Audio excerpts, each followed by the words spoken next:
Masa tidak ada insinyur Indonesia yang bisa bikin mobil? Ternyata ada. Ternyata ada. Saya menemukan. Kalian mungkin sudah tahu tentang peluncuran resmi MV3 Garuda Limousine, sebuah kendaraan mewah yang gak kalah canggih dengan mobil kelas atas internasional lainnya. Peristiwa ini sekaligus menjadi peristiwa penting dan bersejarah dalam dunia otomotif di Indonesia. Namun, mungkin banyak yang bertanya-tanya, siapakah sosok di balik transformasi cepat PT Pindad dari yang sebelumnya industri pertahanan menuju dunia otomotif yang mewah? Penasaran? Gak perlu berlama-lama, yuk langsung saja kita cari tahu siapa beliau.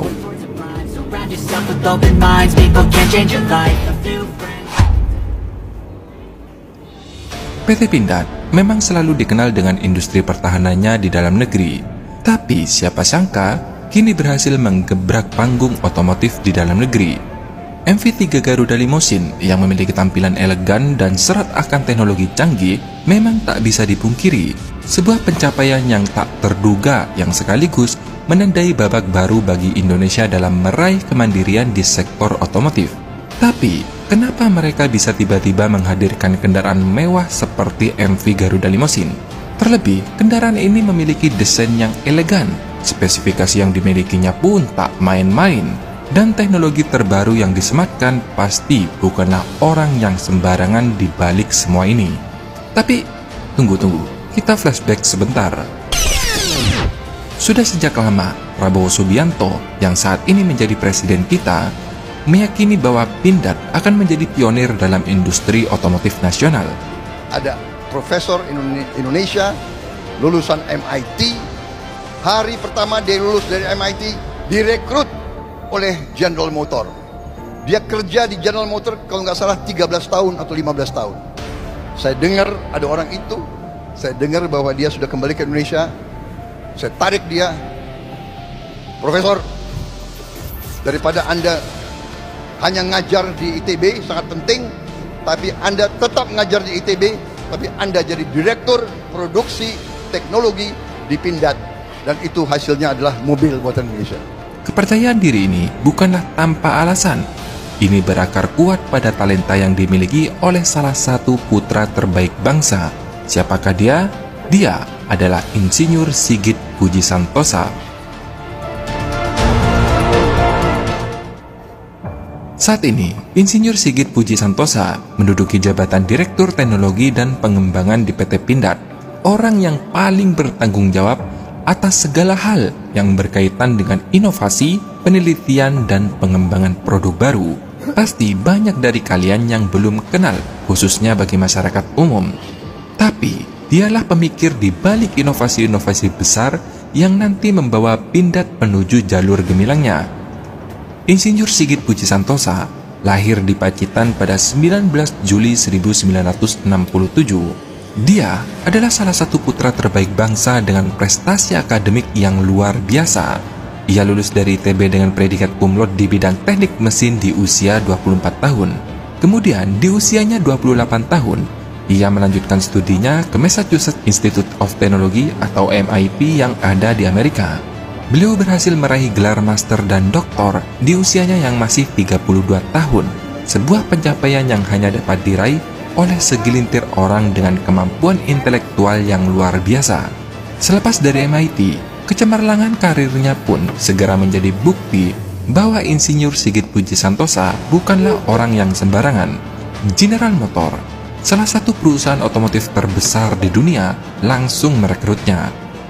Saat berkarir di General Motor, Insinyur Sigit menduduki posisi yang strategis. Ia dipercaya sebagai insinyur kinerja utama atau tim inti dalam pengembangan mobil mewah seperti Cadillac XLR, Corvette C6, dan Corvette Z06. 2004, karirnya pun semakin menanjak.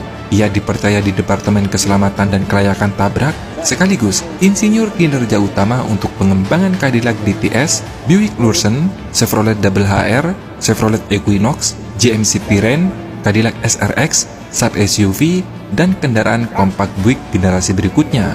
Dedikasinya terhadap inovasi dan teknis membawanya meraih penghargaan kehormatan Ketua GM untuk prestasi teknik terbaik pada Corvette Z06 di tahun 2006. Dan kini, Indonesia patut bangga karena sosok yang pernah menjadi motor penggerak mobil-mobil mewah di dunia kini kembali ke tanah air dan memilih Pindad sebagai tempat berkaryanya. MV3 Garuda Limousine yang elegan, sederhana namun kokoh adalah bukti kecil dari pengalamannya yang selama bertahun-tahun dalam merancang kendaraan-kendaraan yang berkelas dunia. Jadi, tak heran jika Prabowo Subianto begitu yakin bahwa Indonesia memiliki potensi besar untuk menghadirkan mobil nasional yang mampu bersaing di kancah global. Apalagi sekarang, Prabowo Subianto sudah resmi menjadi presiden. Pastinya, kebijakan-kebijakan yang pro terhadap produk lokal akan semakin kencang. Waktu menjadi Menhan saja, meski harganya belum kompetitif, beliau berani mengambil resiko demi kemajuan industri di dalam negeri. Dan kita patut berterima kasih kepada Insinyur Sigit Puji Santosa yang dengan penuh rasa nasionalisme telah memilih dan kembali membangun negeri ini. Meskipun sebenarnya tawaran dari luar negeri dalam konteks ini gaji jauh lebih menjanjikan. Keputusan beliau untuk meninggalkan GM demi mengembangkan PT Pindad adalah bukti nyata bahwa kecintaannya pada Indonesia melebihi dari segalanya. Lantas, bagaimana kira-kira gambaran ke depan perkembangan MV Garuda 3 Limousine? Mari kita simak bersama penjelasan dari sang arsitekturnya langsung.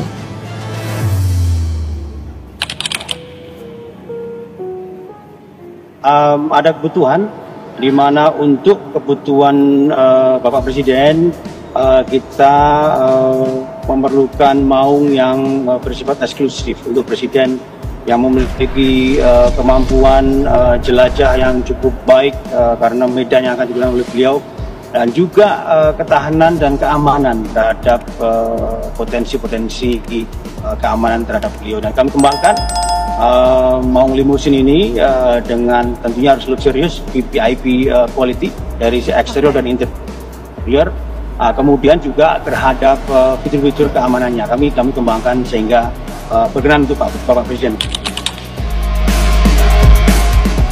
Jadi Bapak Presiden memberikan challenge kepada kami, apakah bisa, apakah kami harus import. Kami bilang, Bapak, kami siap Bapak.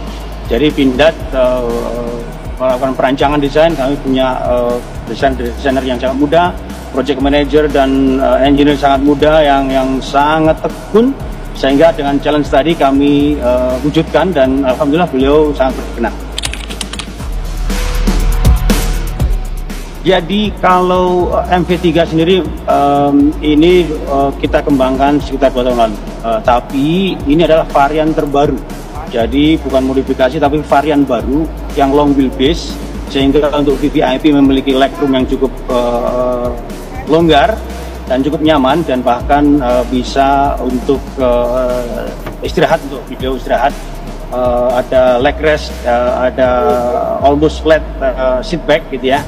Jadi ini memang varian terbaru dari MV3 kami untuk long wheelbase.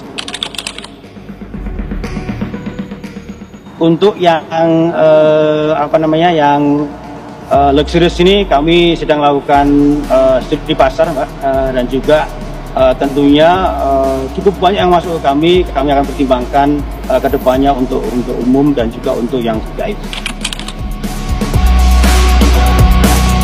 Cukup banyak yang masuk ke kami, para pejabat, kemudian para tokoh-tokoh masyarakat menanyakan, Mas, kapan ini diproduksi untuk umum? Kami pastikan bahwa produk ini akan kami lakukan feasibility study terhadap market, dan juga kami akan lakukan juga sertifikasi ke Kementerian Perhubungan untuk sipil. Kalau yang militer sudah masuk. Ke depan intinya berapa lama tergantung kepada hasil due diligence kami. Berapa harganya? Ya mungkin ini antara ini, Mbak, sebagai patokan aja, Mbak.